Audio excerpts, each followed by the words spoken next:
Come on in, come on in, come on in, come on in, come on in, come on in, come on in to my place.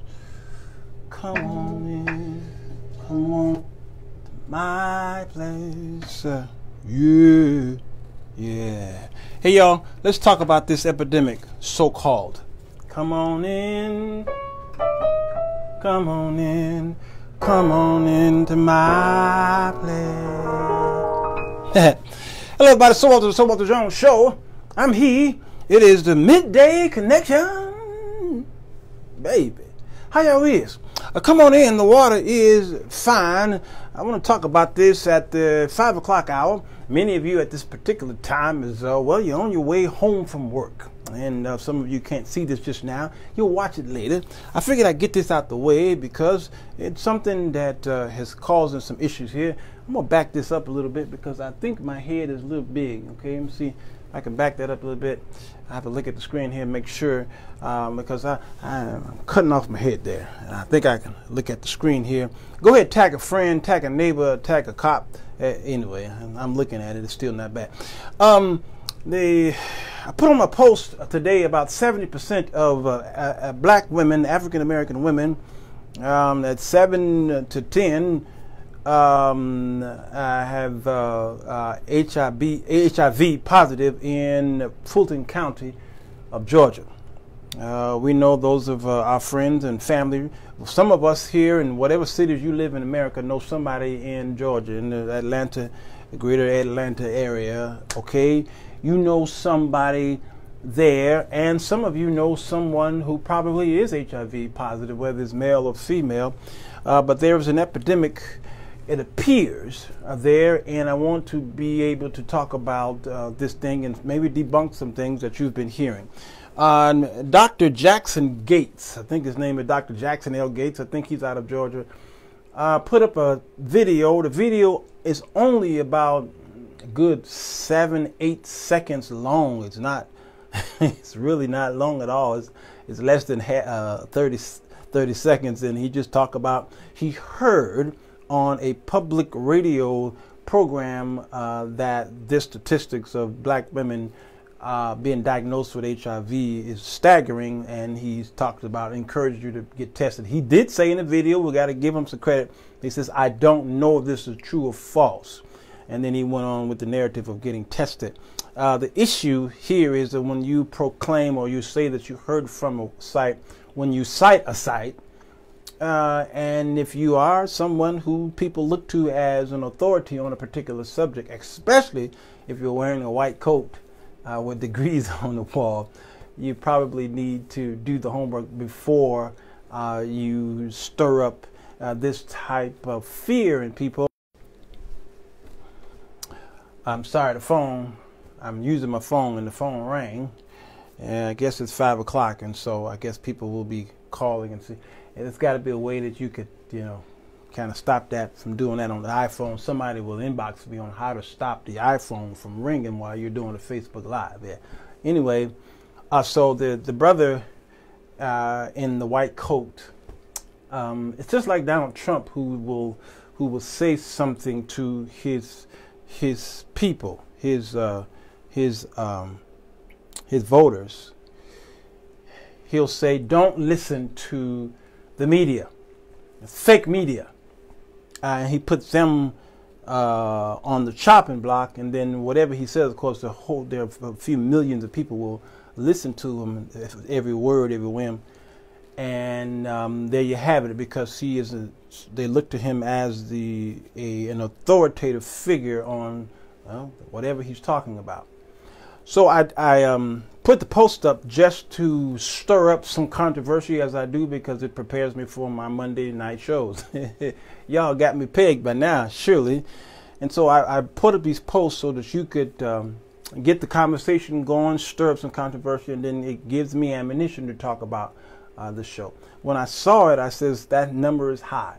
like the rest of you on the wall, says that number is too high. I can't believe it. People who live in Georgia said the same thing. It's too high. I can't understand that, being that I know there's something going on. Somebody is being deceptive. It's all about going against the black man. And many of you who are pro-black start getting very militant and belligerent over it, and you know how we do, and I get it. But I'm going to come in two different ways here to see if I can help y'all out.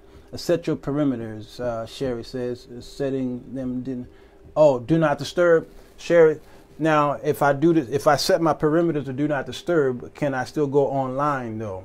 It's a shame. I should know that, but my technical ability is on computers and not so much on that iPhone. So I'll try that next time, with the hopes that I'll remember to take that off so that I will get a phone call after the show. Okay, but thank you for that, Sherry. I'm gonna try that.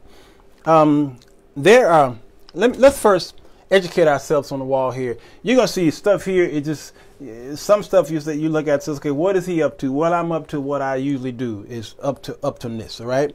We hear about HIV here. Okay, HIV is pretty much a mimic. It's like it is like an animal. It is like a cell that mimics something and then spreads itself in the likeness of that particular amoeba, okay, that particular cell, that living thing, okay. That's what the HIV is, a human immunodeficiency. It might be one word, but you gotta kind of break that out, because when we get to the AIDS portion, it'll make sense. But speaking of your immune system, it attacks the immune system. It is indeed a virus. It is a virus into humans. The strange thing about this virus, though, is that it allows these particular viruses, or these what we may call free radicals, that are usually in our bodies, that are harmless in a sense, unless they really multiply. They're usually harmless and they don't hurt us or kill us. Okay, many of us, germs are actually not all bad. Some germicide, or some things that are germs are good. Some viruses are important, right? And we got white cells and red cells and things like that to fight or use these bad things for the good. Okay, that's a whole nother medical show, and it's above my pay grade. I play one on TV, but I'm not a medical doctor. Okay, and so these viruses here, this virus, there's the parasites that are in our bodies, fungi in our bodies, bacteria. Again, all bacteria is not bad. Okay, these free radicals, or these foreigners that are in our bodies, they don't kill us, and many times they don't harm us. Okay, I call them OI. They are opportunistic of infections, is what it really is. They're opportunistic infections, and they take the opportunity by whatever HIV does. What opportunity that HIV gives them, it attacks the immune system. Okay, and now you have this virus, because HIV mimics. It breaks down your immune system. People live happy, healthy lives with HIV. Is not a death sentence like it used to be when we were much younger and inexperienced on what it is. Okay, it's a virus that alerts other cells that they are under attack. Yep, and when those cells go on, the defense, it then turns that cells like a vampire. Yep, I'm glad Art Lewis is here. And then what happens is it can turn into full-blown AIDS virus, acquired. That means something that you can something that you can be contracted. Okay, you can contract. That's what acquired mean. You contracted it. Acquired immune deficiency. Here's that word again, immuno, but this is the immune deficiency. That means your immune system is straight shot. It's gone now, and these guys right here took control of it, and it just wiped out your immune system. And it is a syndrome, which is pretty much saying a group. It's just a group of health problems, right? People don't die from HIV. They don't die from AIDS. What happens is they can die from AIDS indirectly, not directly. AIDS don't kill you. It's more so what AIDS, or the lack thereof, or the immune system, what it allows to overtake your system.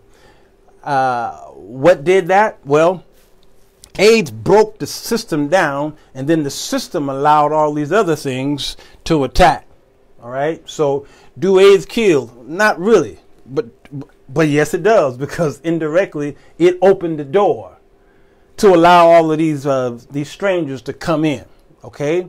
And that's what's happening here. You are spreading misinformation. There are articles on FB Today that explains this information, and the 0% is incorrect. What? They use census bureau data. You are knee-jerking reactions.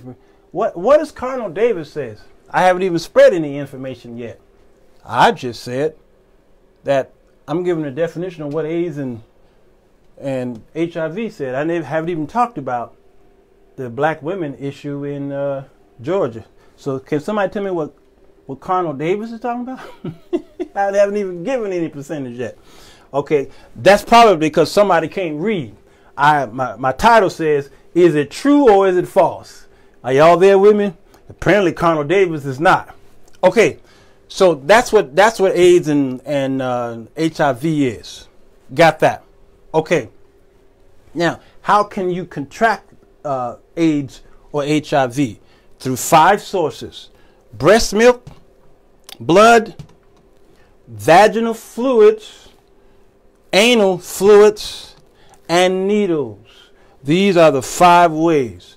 Earlier in the study of AIDS and HIV, we just thought you can shake a man's hand and you got it. We just thought that you can just kiss someone and you got it. Pat somebody on the back and rub their hair and you got AIDS, okay? And that's still this stigma that is going on within the uneducated communities of our country.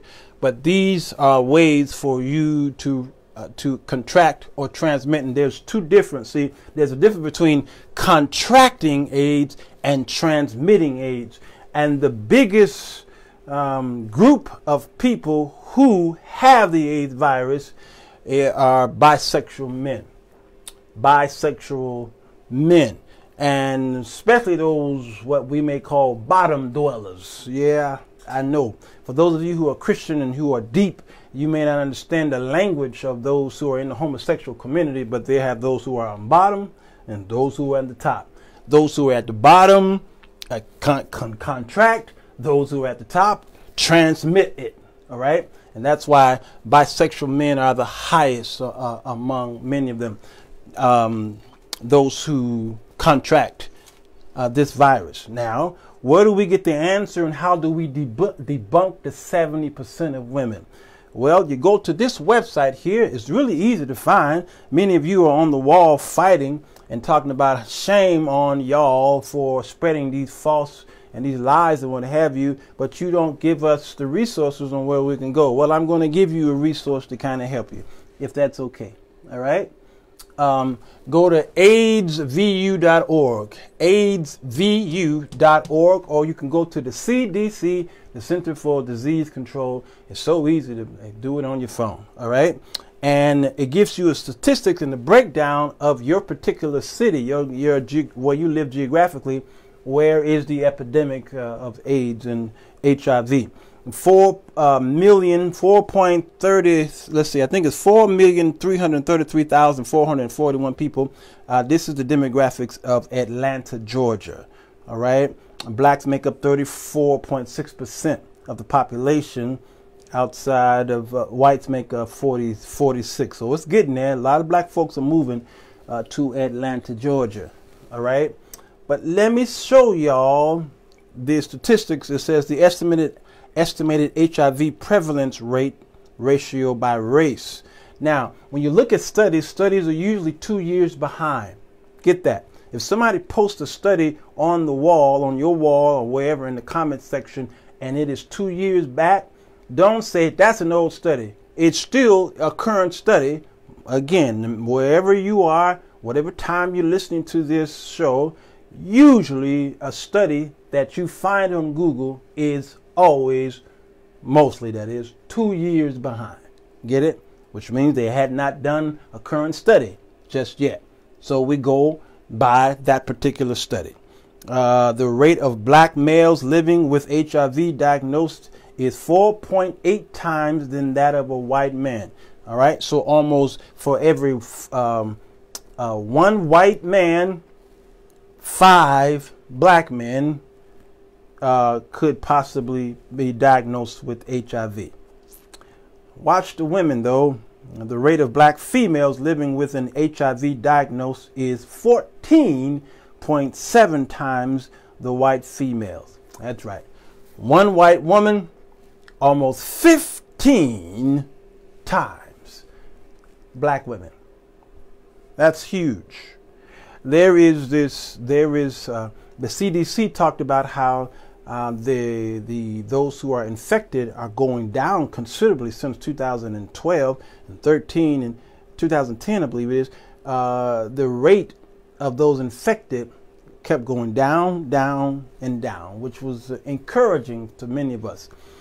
But if you live in the South, around Florida, Mississippi, Georgia, and those territories, the rate is either steady or climbing. Why?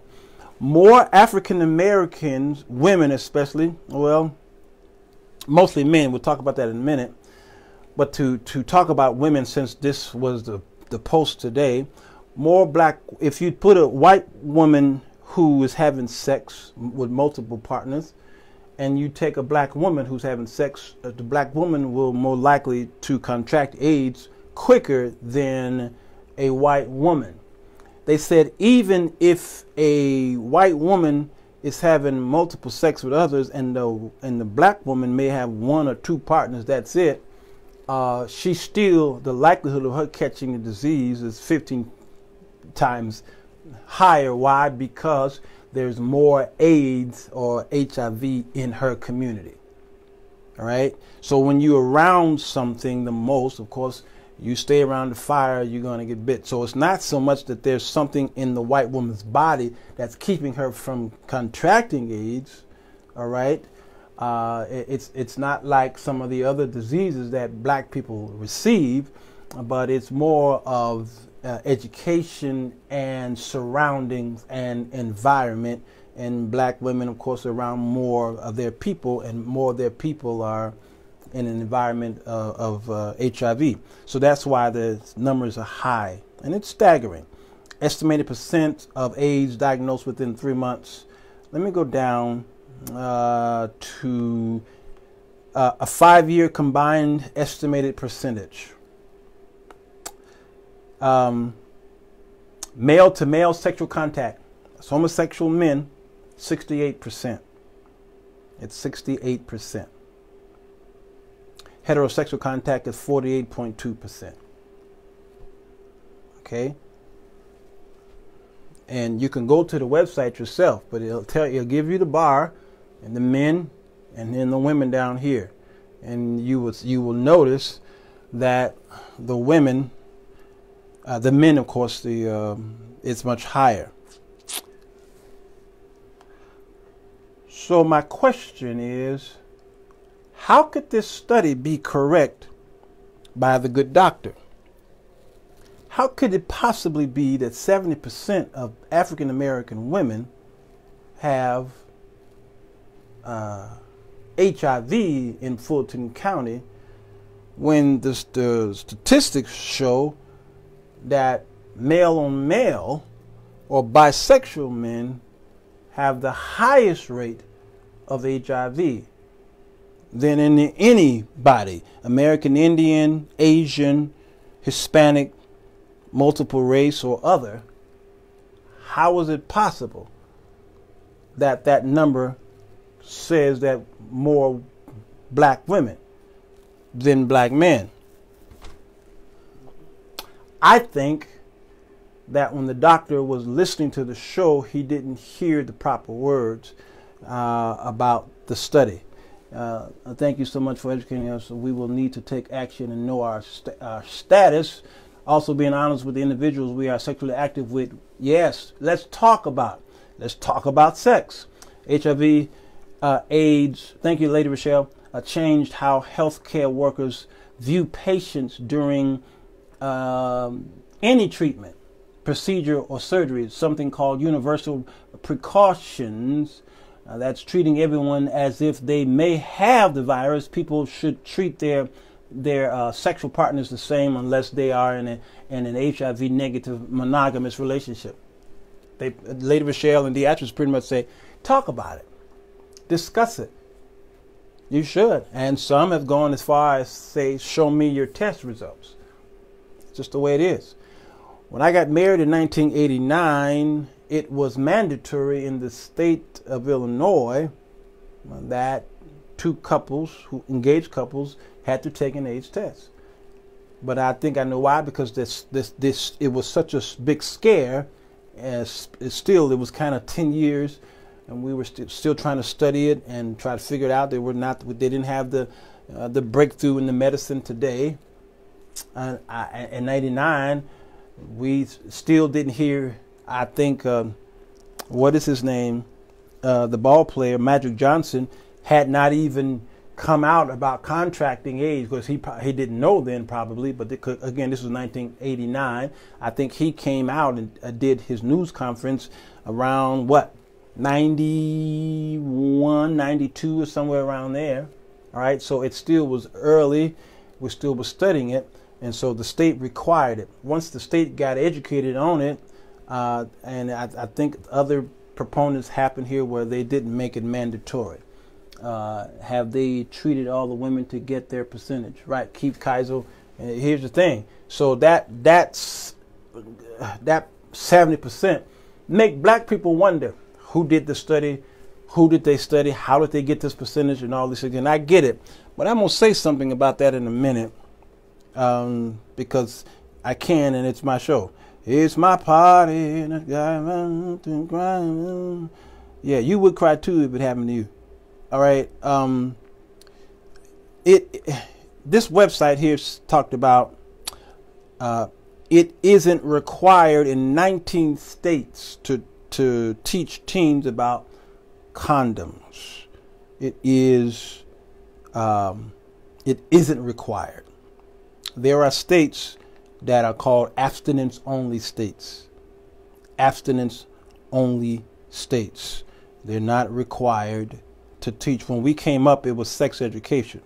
And I don't remember if it was mandatory. All I know is we were having a great time in that class. We couldn't wait for that class. The answer to that question is not as straightforward as you may expect. According to the Guttmacher Institute's most recent data, 24 states and the District of Columbia require that schools teach sex ed. 27 states in the District of Columbia stipulate that when schools do teach sex ed, the curriculum must check specific boxes. And in 13 states, that means medically accurate information. And so in 26 states, the information needs to be age appropriate. 8 states mandate that information taught cannot be racially or culturally biased. And 2 states say sex ed curriculum cannot promote religion. Cannot. You had to take a blood test back then, period, because of STDs, but around 90, they discontinued it around 1990. So I think when I got married, Art Lewis, we might have been the last couple to get tested. You know what I'm saying? Because it just disappeared. 18 states plus the District of Columbia require sex educators to go over contraception. 37 obligate instructors to address abstinence. And of those, 27 mandate that abstinence is stressed. Meanwhile, sex education in 18 states must frame sexual activity as appropriate only within marriage.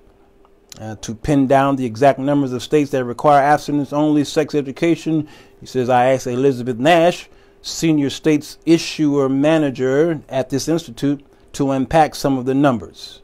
Okay, to pin down the exact numbers of states that require abstinence only sex education, I read that.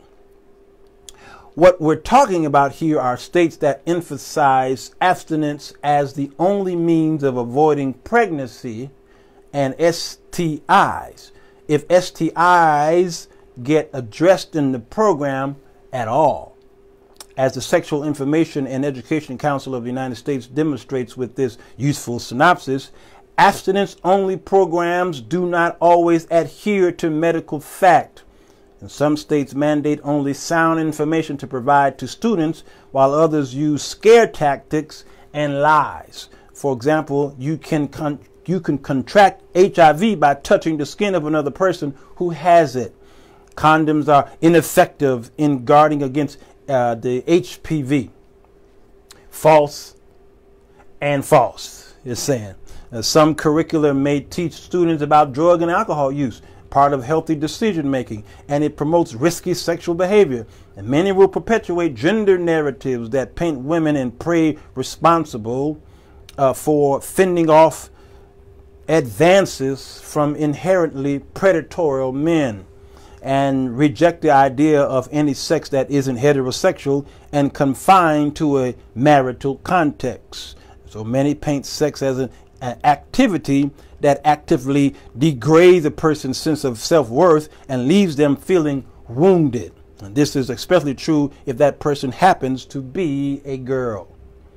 In short, premarital sex destroys futures and lives and families. The abstinence-only line often goes. So the abstinence-only states promoting this, that it destroys lives and families. And when we talk about negative outcomes of teen sex, coercion avoidance, healthy decision making, and the dangers of sex before marriage, as we're about to do, this is the type of stuff they're saying we mean. All right? They unloaded a lot, and some of you can come up with your own conclusion here. And many of the states that are abstinent only, I've noticed a trend also. I think in many cases these states are Republican.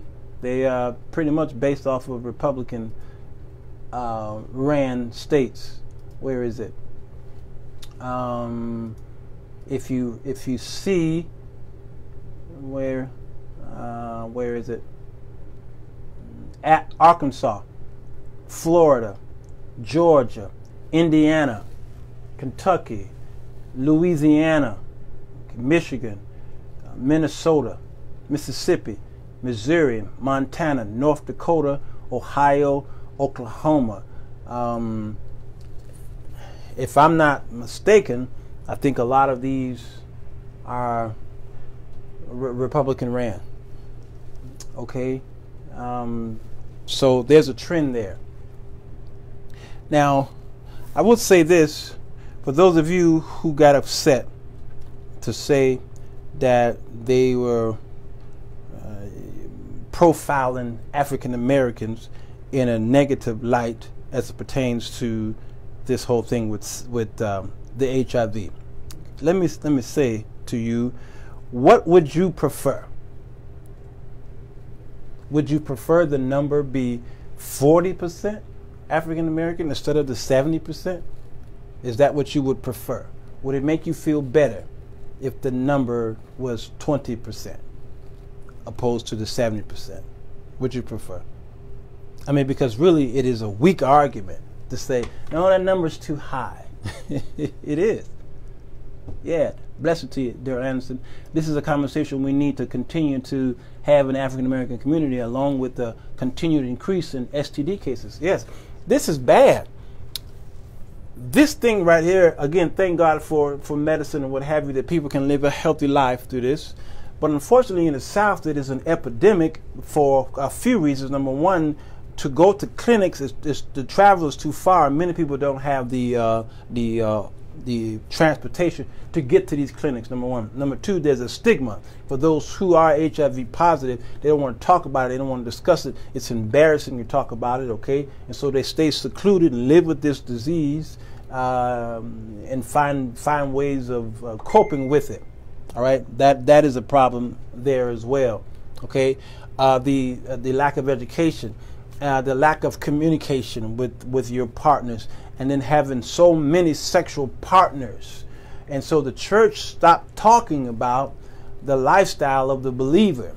The church is focusing more so on financial gain and prosperity, and I know the plans I have for you, and we stopped preaching the gospel of Jesus Christ and through Romans chapter 1 and the works of the flesh. We stopped teaching those, and so because we stopped, the epidemic started rising over the times, and here we have a problem. So we need to go back to the narrative of studying and preaching from the Bible and not from our opinions and what we think feels right. Suffering in silence. That's right, Lady Rochelle. HIV virus is also found in semen and seminal fluid. Beatrice was talking about. Okay, so I think she's adding on to this here. It's in semen, of course. We talked about anal fluids, vaginal fluids, and she mentioned semen as well, men. And so again, men, gay men, and especially bisexual men, is the big cause of why so many African American women are being contracted. They're discovering that HIV is now in their home, because depending on the territory, a lot of these men are living on the down low. Just be honest with you. And a lot of these men who are, I'm discovering as I talk to a lot of homosexual men, that they're fighting this stronghold. And how do they fight it? They try to dismiss it within themselves. They try to dismiss it among the public, and then many of them actually start dating women, and they marry these women.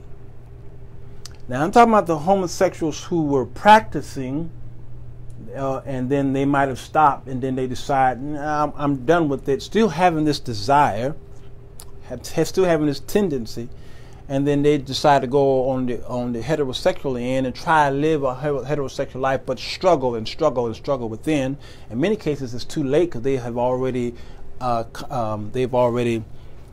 transmitted this to whomever woman they are with, and we get this high rate of women, or these men are already in relationships, they're already in a marriage or what have you, and then they decided to go outside of that lifestyle and experiment, and then they bring it back home. There's different scenarios on why these women do receive it outside of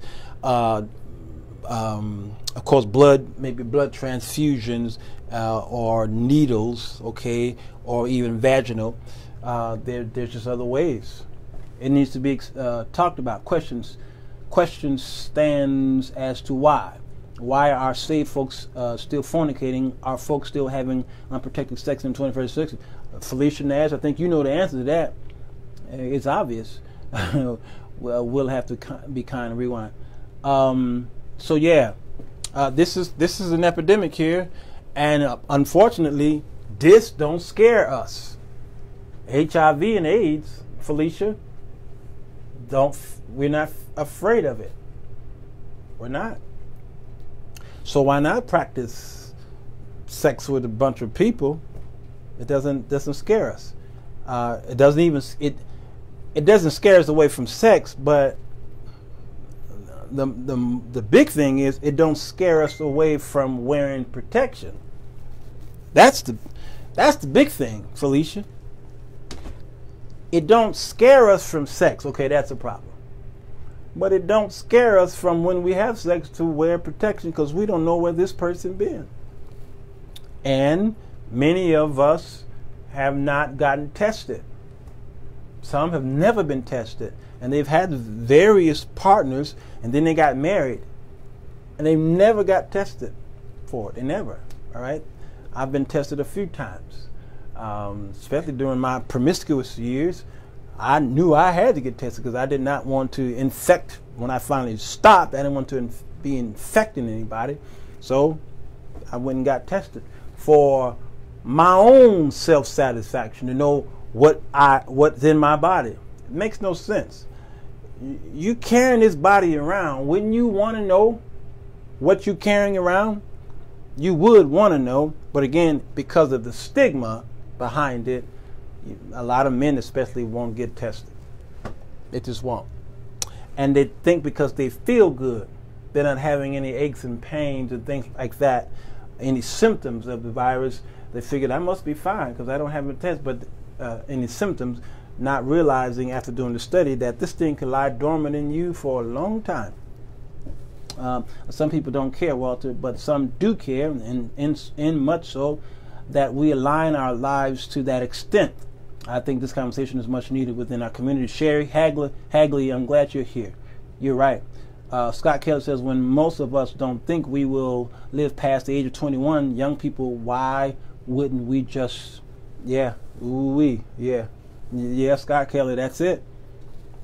Yeah, it's a problem. So I suggest you talk to your own children. Yeah, somebody else's children may not listen.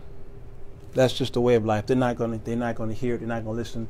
That's fine. But what about your house? Jeremiah, who was that says, there's a joke, says that as for me and my house, here's what we're going to do. So I set my children down, and even though they don't live in my house anymore, they're grown and gone and got their own places, we still talk about these things that are very, very important, because I'm not going to talk to your children about it, or your grown children about it, and I won't talk to my grown children about issues like this, because my son lives in Atlanta, Georgia. Now, there is this narrative that Atlanta is gay mecca, especially for many of those who are African Americans. And people feel that a lot of black people leave their northern towns, especially Chicago and Detroit, and they move to Atlanta, and then they transmit or they contract AIDS when they get to Atlanta. Well, that can be a false narrative to many, because there are many who can contract AIDS in their town. There are many who had AIDS in Chicago and then they moved to Atlanta. You see what I'm saying? And then help spread the AIDS or the HIV. All right? So you can't put everything into one box, and that is the narrative, and that's what we're going to go with, and that is the fault in the era of especially the Pentecostal church. We think we got it all pegged, and we said it all boils down to this, all right? Well, I'm hoping that this is the S-I-N. Now you're right. It's all sin, and it all goes back to Adam. This is a 6,000-7,000 year problem. It is the sin of Adam and that beautiful woman called Eve. Okay, it is the sin there, but because we stopped teaching that in our Bible studies, we ignore it. We ignore it, Scott. Why are folks still having unprotected sex? Yes. Why are we single still fornicating? Yes. African Americans culturally do not like going to the doctor if they believe it will be bad news. And Felicia, yes, this is a gosh, how many years since they were experimenting on those men and shot this syphilis in them. What was that experiment called? Was it the Tuskegee men? Okay, and so that generation, your parents' generation, still believe that an experiment, they're going to be a guinea pig, and many of them won't go. They passed that belief down to the Generation Xers. So many, especially men, won't go to the doctor because they feel that they're going to become a guinea pig. And that, again, that is another stigma. Kids are being raised by kids working in a school. I see how sexual they are early. And when we were young, we were taught different, but sex is everywhere, and everything they do in same sex is popular trend. Scott Kelly is saying, not just I was born thus. Yeah. Mm-hmm. Yep. Eunice, yes. Tuskegee experiment. Yes, Scott. Right. He works in the school. He knows. I told y'all about this. The young man and the young lady were in the hallway just having full-blown sex right there in the hallway, and the principal's office, the front office, was watching it on the video. Pretty much, they might as well just grab some popcorn and but they was watching this on the video, and then they went and busted it up and they brought the kids into the room to discuss it, and they brought the parents in. The father of the daughter, they brought him in, and he wanted to see the video. He says, "Let me see it. I want to see if this was that my daughter." They says, "We can't show you this video. There are privacy laws, HIPAA laws, and I think there is a statutory there's a thin line between it turning into child pornography, because." Sorry, my phone. Now that I'm live, it's hard for me to stop it. I'm gonna cut this off. But if they had allowed this father to watch the video, it would have been considered it's a Privacy Act, against the Privacy Act, and it's child pornography. They could not, because there was a young man in the video. So even though he wanted to see if his daughter was a part of it, because his daughter was having sex with another young man, the father of the daughter couldn't watch the video because there was another person in the video. You know, all this stuff is happening. Yeah, it's sad. We keep blaming Adam, but those who are under Christ are free from the law of sin and death, meaning we don't have to sin. Felicia, yes. Now, Felicia, let me tell you something. Let me speak on that. Carlos Sims, there's also a rise in deception practices among people concerning sex and sexual practices, especially with sex change. Yeah, operation in the rise. Yes, there is a yeah, I'm going to shut this off because if I don't shut it off, it's going to continue to rise. The phone going to continue to ring. But Felicia, you're right. We keep blaming Adam. But who's blaming Adam? Who is blaming Adam? Y'all don't teach on Adam no more. So rarely do you hear Adam's name pop up. I brought it up here. But who's blaming Adam? Y'all don't even read your Bible. Actually, we ignore it. The pastors ignore the sin, the fleshly sin. They ignore it. They don't talk about it. And one reason is because they're in it themselves. That's why we keep seeing these pastors getting busted. Sex videos and what they call this thing, this what they call is revenge porn or something like that. And pictures are popping up with them in these embarrassing positions. Okay, so the church at large stopped talking about it. It's not popular. It don't raise offerings. So not only are we not talking about it, we're not even blaming Adam anymore because we don't read the scriptures. We don't teach on the scriptures anymore. It's just sad. I do, in fact, I'll be teaching on it. Carlos, amen. That's good. Yes, not necessarily in teachings, but I do hear it in conversations. You talking about with Adam? Yeah, I don't. It's true. This is the sin of Adam, and all men are born into sin, and they are all born susceptible to sin. They're susceptible to do anything that they want to, or that their minds allow them to do, or the bodies are capable of doing. They get turned over to the persuasion and these manipulation of satanic forces and choices. Everything is not Satan. Many of them are choices, because if they were all Satan doing this, then the scriptures would write. The Apostle Paul would say other things, especially in Romans chapter 1. He talk about y'all are full of this because you choose to do these things. You choose, you want to stay in this. So it's not so much that Satan has this control over you. It's just that you want to be controlled by this thing. And that's why he brought up Romans chapter 7. He talked about the law being there, and sin that's in me is looking at the law, and this law gave sin power, and I allowed the power of sin to operate in me. And then he says, I died. He said, but then I look to the right, and then he says, now there's therefore no condemnation of those who are looking towards Christ.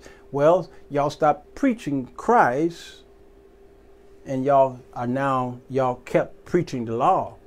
So now that you continue to preach the law, then Romans chapter 7, the former man that's in Paul still reigns supreme in our churches, the former man. So what y'all see in y'all's churches are the dead man or the former man.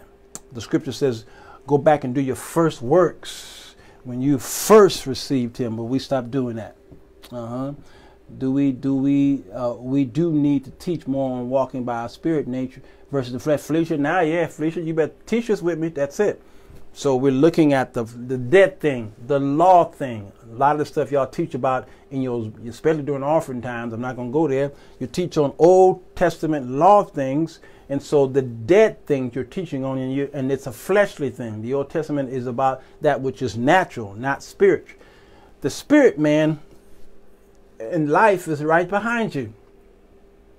That in which Jesus has preached and taught is right behind you. And he sent the apostles and the prophets to establish the church. Is right behind you. So we're not, grace and mercy shall follow me. It's behind you. Turn around. All right. It's back there. But we don't want to turn around because it don't feel good for some reason. I don't know. And it shouldn't be about a feeling anyway. That's what you'll get. Faith comes by hearing. Oh, Eunice Foster, you hear? Yes. It comes by hearing. And then hearing by what, y'all? We should be teaching on the truth, but also we should be teaching on how to break the slave cycle. And this is also by a product of slavery. Yes, Scott Kelly. Product of slavery. That's good. Biblical truth has become subjective. It is absolute only in as much as it agrees with us. When we disagree, then we justify updating truth to today's convenience. And so the scriptures, Joe Hill just pretty much summed up the scriptures that we're now calling what's evil, we're calling it good.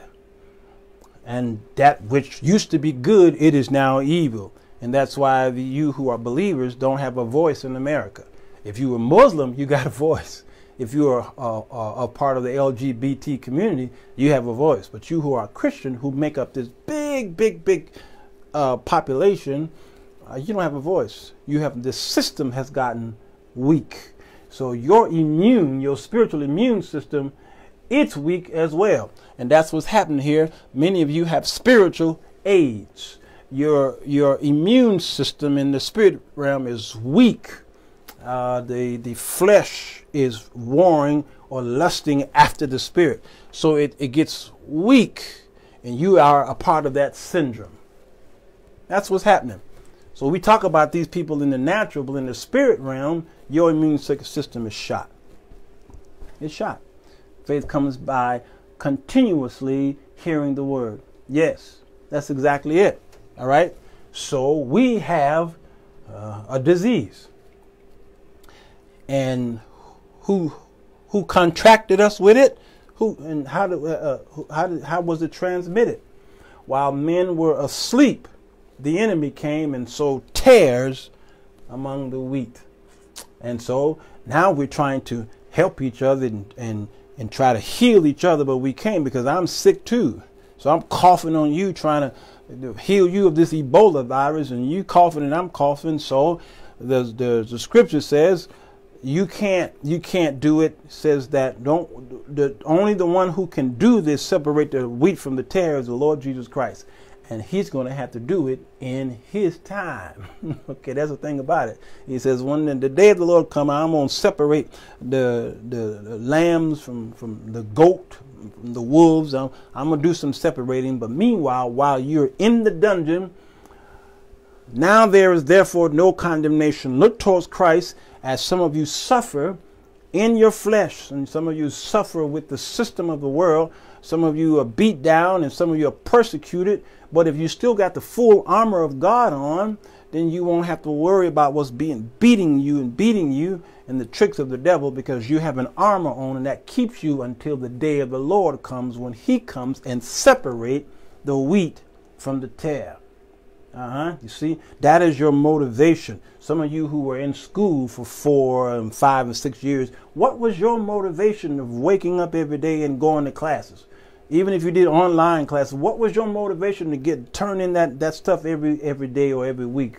Okay, what was your motivation of getting the A and the B, cum laude, and all of these wonderful terms? Okay, how did you continue until you graduated? Something motivated you, all right, for you to walk across that stage and says, I did this. Why are you putting that much energy and faith, okay, into that thing which only reaps you the benefit of some man's piece of paper, when you should be storing up also, because I'm not against school, but you should also be storing up treasures in heaven by what you do here in the Spirit, walking after the Spirit, as Felicia Nash says. Okay? Anybody understand what I'm saying? Anybody? All right? So people are not going to pay too much attention to this because it is not controversial enough, and it doesn't feel good like some nighttime soap on Fox or ABC, and I don't care. But that is the Word of God, and because I'm a preacher, I believe in preaching the truth, whether you like it or not. I'm going to go hit the share button. For those of you who are on YouTube, go ahead and hit the bell and subscribe. And if you want to be a blessing to the ministry, you can just go to Sirwalterj, and that is my Cash App. Support the ministry, and that'll help us to continue to do these shows for free, and support all these people who are sending me their books. Okay, all these books I have to do shows on, and keep sending your books, and these people could get their products out there. You just keep supporting us. Sirwalterj, or you can hit me with an email, giftedfriends@aol.com. giftedfriends@aol.com for PayPal, and we'll take care of you. All right, y'all. I'm going to go. Keep being controversial. Walter, Kojic going to get you. Eunice Foster, Kojic ain't going to get me. They already got me. They tore my license up so many times. They keep giving it back to me for some reason. Maybe because I keep paying my elder's fee. Huh? Maybe that's what it is. All right, y'all. Let me see who called me. I love y'all. Pray for me. Peace and blessings.